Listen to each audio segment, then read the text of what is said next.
first, second, and third centuries. So where are those gifts? Where are the bishops and the general overseers? And where are the philosophers today?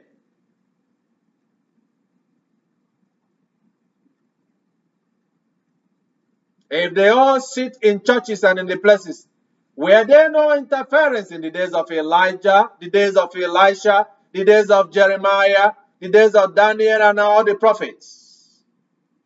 But then there was the power of God manifested through them in signs and wonders that established them as a true man of God.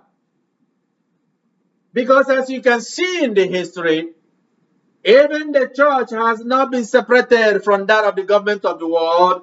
They are somehow intertwined.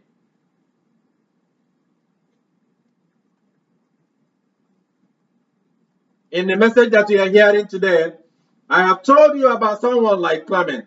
Today, he would have been considered a professor of a distinguished professor, considering his mastery of the work of Plato and Stoic.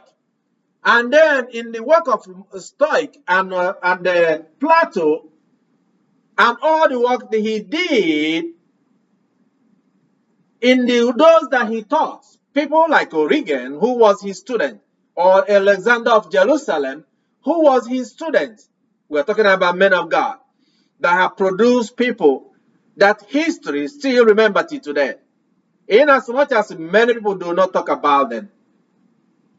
Is it part of the African culture of forgetting their history, not celebrating the great achievement of their ancestors, in order to create motivation for people? So people that they can look up to, people who were good, people that were holy and righteous.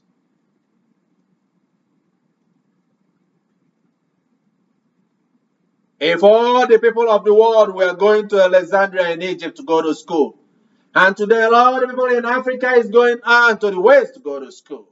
And even in all the Western schools, you find Africans teaching in every capacity. They transfer knowledge. But where is that knowledge? In building and developing Africa. So that humanity will benefit. So that people will no longer suffer. Instead, what do we see? We talked about all these philosophers being of a Berber tribe.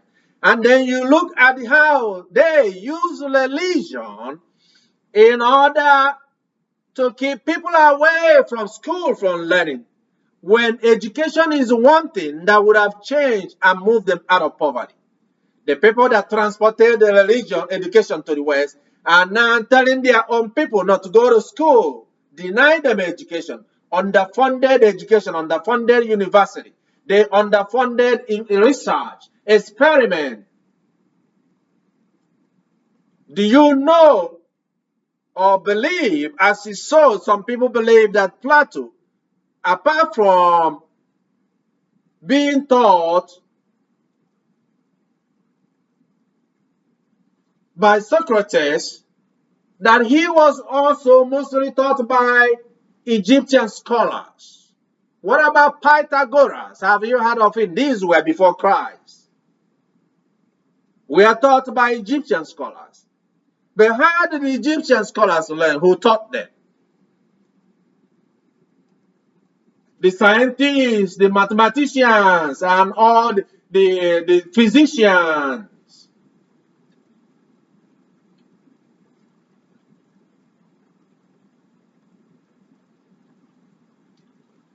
What is the role of the church?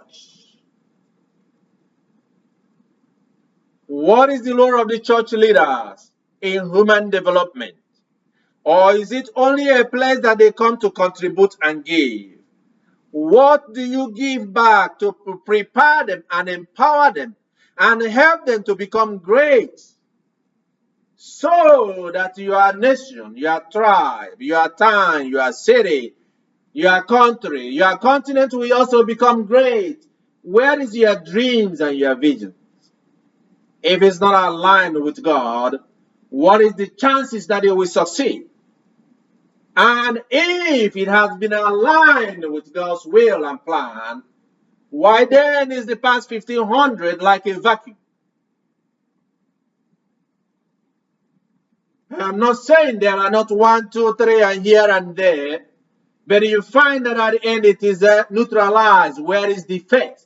And where is the contribution in terms of human capital, in terms of human development, in terms of development of the people in general? Where is the territorialism?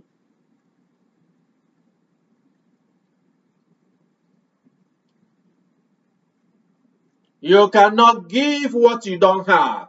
That in order for you to be able to receive, you must be willing to give and share what you have. Life is not just all about yourselves. It is not egotistic. It's not selfishness. We only mentioned a few that is aligned to the passage we read today about being a good apostle, as Christ sent his apostles to go to people's home to minister to them, just as Socrates taught Plato. And Plato decided to change that. Instead of being taught on individual basis, which is the belief of the Socrates, and then he decided to build a tertiary institution, the first tertiary institution in the Western Hemisphere.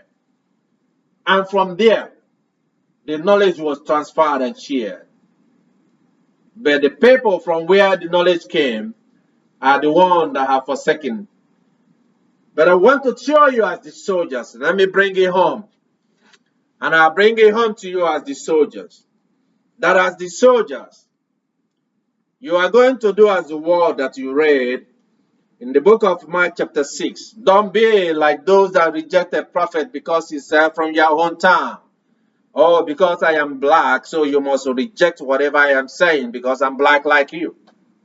Oh, because he's from Africa and then you are an African, then you will not hear anything that I'm saying today because he is an African. Oh, yeah, oh, he was born in Nigeria. Oh, they are crooks and criminals, and therefore you will not hear a word that comes from him because he is a Nigerian and you are a Nigerian.